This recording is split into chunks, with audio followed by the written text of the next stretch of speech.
ഈ കുടുംബാംഗങ്ങൾ അല്ലെങ്കിൽ കുടുംബത്തിലെ ഒരു അംഗത്തിന് ഒരു അവിഹിത ബന്ധങ്ങൾ, ഇതൊക്കെ ഈ വാസ്തുവില് കണക്കുകൾ ശരിയല്ലെങ്കിൽ ഉണ്ടാവും. അത് കൃത്യമായിട്ട് എഴുതി വെക്കാൻ കാരണം ഇപ്പൊ നമ്മൾ സാധാരണഗതിയിൽ പണ്ടുണ്ടായിരുന്ന കട്ട്ല എന്ന് പറഞ്ഞാൽ കതകിന്റെ ഫ്രെയിം, ആ ഫ്രെയിമിന്റെ ഒരു ഷട്ടർ ഉണ്ട്. ആ ഷട്ടർ എന്ന് പറയുന്നത് പണ്ട് മരമായിരുന്നു. കതകും ഷട്ടറും രണ്ടും മരമാവുമ്പോൾ ഒരേ മരമല്ലെങ്കിൽ അത് എക്സ്പാൻഷനും വിള്ളലുകളും കാലം അനുസരിച്ച് ഈ കാലാവസ്ഥ അനുസരിച്ച് കട്ട്ല എന്ന് പറയുന്ന സാധനമാണ്. കട്ട്ല എന്ന് പറയുന്ന ഫ്രെയിം, ആ ഫ്രെയിമിന് അടക്കുന്ന ഷട്ടർ കതക്. ആ കതകും കട്ട്ലയും തമ്മിലുള്ള മരങ്ങൾ വ്യത്യസ്തമാണെങ്കിൽ എക്സ്പാൻഷൻ കോൺട്രാക്ഷൻ കൂടുമ്പോൾ ചൂട് കാലത്തും തണുപ്പ് കാലവും മാറി വരുന്ന എക്സ്ട്രീം എൻഡുള്ള കേരളം പോലുള്ള സ്ഥലത്ത് അടക്കാൻ പറ്റാണ്ടാവും. അതുകൊണ്ടാണ് പഴയ വീടുകളൊക്കെ അടക്കുന്ന സമയത്ത് ചിലപ്പോൾ അടക്കാൻ പറ്റില്ല. കുറച്ച് കഴിയുമ്പോൾ അടുത്ത വേനൽക്കാലം വരുമ്പോഴത്തേക്ക് അതിന് ഗ്യാപ്പ് വരും. അങ്ങനെ ഉണ്ടായാൽ ശ്രദ്ധിക്കണമെന്ന് പറയണമെങ്കിൽ എന്ത് ചെയ്യും? അവര് ഒരു നെഗറ്റീവ് സ്റ്റേറ്റ്മെന്റ് അടിച്ചിട്ട് ഇങ്ങനെയായാൽ ഈ അസുഖം ഈ പ്രശ്നങ്ങളൊക്കെ ഉണ്ട് വീട്ടിലെന്ന് പറയും. അത് ആ കാലത്ത് അങ്ങനെ ആയതുകൊണ്ട് ഈ കാലത്ത് ഞാൻ ഉപയോഗിക്കുന്ന സ്റ്റീലിന്റെ ഫ്രെയിമും അതിനടക്കാൻ ഉപയോഗിക്കുന്നത് സാധാരണഗതിയിൽ നവോപാനോ അല്ലെങ്കിൽ ഏതെങ്കിലും ഇപ്പോഴുള്ള സീസൺഡ് ഫാക്ടറി വുഡുകളുമാണെങ്കിൽ ഇത് ബാധകമല്ല.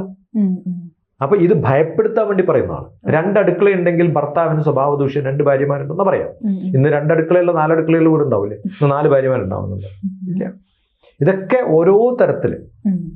ഓരോ തരത്തില് ആൾക്കാരെ ഭയപ്പെടുത്താൻ വേണ്ടിയിട്ട്. അപ്പൊ നമ്മളെ സാധാരണ ഓടണ്ട വീഴെന്ന് പറയും.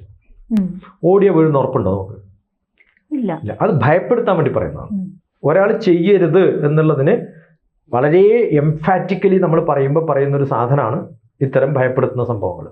ഇപ്പം ആൽമരത്തിന് ചുറ്റും ഉച്ചയ്ക്ക് ശേഷം പ്രദക്ഷിണം വെക്കരുത് എന്നാണ് പറയാം. വെച്ചു കഴിഞ്ഞാൽ കുഴപ്പമൊന്നുമില്ല. രാവിലെ പ്രദക്ഷിണം വെച്ചാൽ ഗുണം കൂടുതൽ ഉണ്ടാവും, ഉച്ചയ്ക്ക് ശേഷം ഗുണം ഉണ്ടാവില്ല എന്ന് പറയുന്നതിന് പകരം എന്താ പറയാ? ഉച്ചയ്ക്ക് ശേഷം വെക്കരുത് എന്നാണ് പറയാ.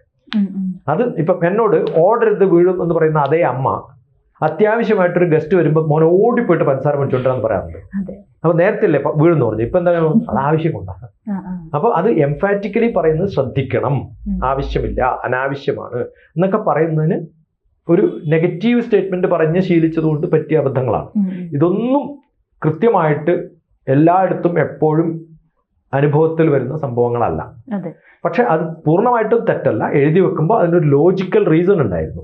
ആ റീസൺ കണ്ടുപിടിച്ചിട്ട് ഇന്ന് അത് എങ്ങനെ ഉപയുക്തമാക്കണം എന്ന് അറിയണമെങ്കിൽ കുറച്ച് ലോജിക്കും കുറച്ച് ബുദ്ധിയും കുറച്ച് ജ്ഞാനവും കുറച്ച് ശാസ്ത്രവും ഒക്കെ അറിയണം. അതറിയാത്തവർ ഇത് പഴയ സംഭവം കോപ്പി ചെയ്ത് അതുപോലെ പറയും. അതാണ് ഈ പ്രശ്നം. ജ്യോതിഷമോ വാസ്തുവോ നിങ്ങൾക്ക് ആവശ്യമുണ്ടോ? താഴെ കാണുന്ന നമ്പറിൽ വാട്സപ്പ് ചെയ്യൂ. നിങ്ങൾ ചെയ്യേണ്ടത് ഇത്രമാത്രം. താഴെ കാണുന്ന നമ്പർ നിങ്ങളുടെ മൊബൈലിൽ സേവ് ചെയ്യൂ.